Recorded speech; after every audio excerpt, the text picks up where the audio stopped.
Hi friends, ನಮ್ಮ ಮನೇಲಿ ಹೇಗೆ ರಸಮ್ ಮಾಡೋದಂತ ಹೇಳ್ಕೊಡ್ತೀನಿ ಬನ್ನಿ. ಹೆಲ್ತಿಯಾಗಿ ಟೇಸ್ಟಿಯಾಗಿ ಹಾಕೊಂತ ಕುಡಿತಾ ಇರಬೇಕು. ಹೀಗೆ ಮಾಡೋದಂತ ನೋಡೋಣ. ಒಂದು ಪ್ಯಾನಿಗೆ ಧನಿಯಾ, ಜೀರಿಗೆ, ಮೆಣಸು, ಮೆಂತ್ಯ, ಬೆಳ್ಳುಳ್ಳಿ, ಒಣಮೆಣಸಿನ್ಕಾಯಿ ಮತ್ತು ಕರಿಬೇವು ಇದನ್ನು ಲೈಟಾಗಿ ಹುರಿಬೇಕು. ಫ್ಲೇಮ್ ಲೋಲಿ ಇಟ್ಕೊಂಡು ಹುರಿಬೇಕು.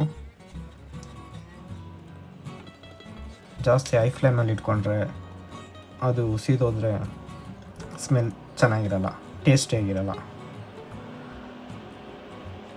ಅದನ್ನು ಮತ್ತೆ ಗ್ರೈಂಡ್ರ್ ಮಾಡಬೇಕು. ಅದರೊಳಗೆ ಎಲ್ಲ ಏನೇನು ಹಾಕ್ಕೊಂಡಿದ್ದೀವಿ ಎಲ್ಲ ಗ್ರೈಂಡ್ ಒಳಗೆ ಹಾಕ್ಕೊಂಡು ಪೌಡ್ರ್ ಮಾಡ್ಕೋಬೇಕು.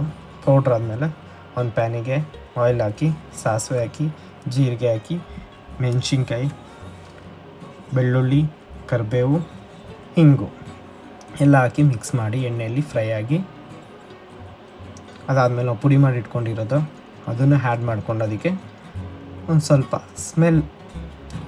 ಹಸಿ ಸ್ಮೆಲ್ ಹೋಗಲಿ ಅಂತ ಒಂದು ಸ್ವಲ್ಪ ಎಣ್ಣೆಯಲ್ಲಿ ಫ್ರೈ ಮಾಡೋದು.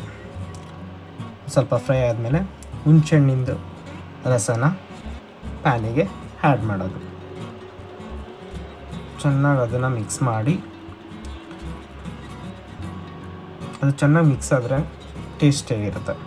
ಸೊ ಅದಕ್ಕೆ ತಕ್ಕಂತೆ ಎಷ್ಟು ಕ್ವಾಂಟಿಟಿ ನೋಡಿಕೊಂಡು ನೀರನ್ನು ಹಾಕಿ ಆ್ಯಡ್ ಮಾಡಿ ಮಿಕ್ಸ್ ಮಾಡಿ, ಆಮೇಲೆ ಟೊಮೆಟೊ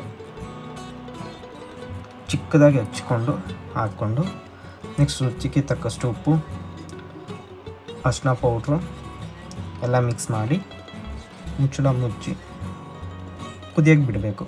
ಕುದ್ದಾದಮೇಲೆ ಒಂದು ಸ್ವಲ್ಪ ಬೆಲ್ಲದ ರಸವನ್ನು ಹಾಕಿ ಚೆನ್ನಾಗಿ ಮಿಕ್ಸ್ ಮಾಡಿ ಕುದಿಯೋಕ್ಕೆ ಒಂದು 5 ಮಿನಿಟ್ಸ್ ಬಿಡಬೇಕು.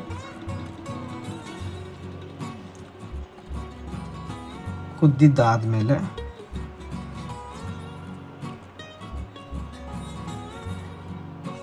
ನೋಡಬೇಕು ಕರೆಕ್ಟಾಗಿದೆಯಾ ಅಂತ. ಅದ್ರ ಮೇಲೆ ಕೊತ್ತಂಬರಿ ಸೊಪ್ಪು ಹಾಕಿದ್ರೆ ಟೇಸ್ಟಿಯಾಗಿ, ಹೆಲ್ತಿಯಾಗಿ, ಈಸಿಯಾಗಿ ಮಾಡುವಂಥ ರಸಮ್ ರೈಸಿಗೆ ಹಾಕ್ಕೊಂಡು ಮಿಕ್ಸ್ ಮಾಡ್ಕೊಂಡು ತಿಂದರೆ ಅಂತೂ ತುಂಬ ಟೇಸ್ಟಿಯಾಗಿರುತ್ತೆ, ತುಂಬ ಹೆಲ್ತಿ ಕೂಡ ಇರುತ್ತೆ.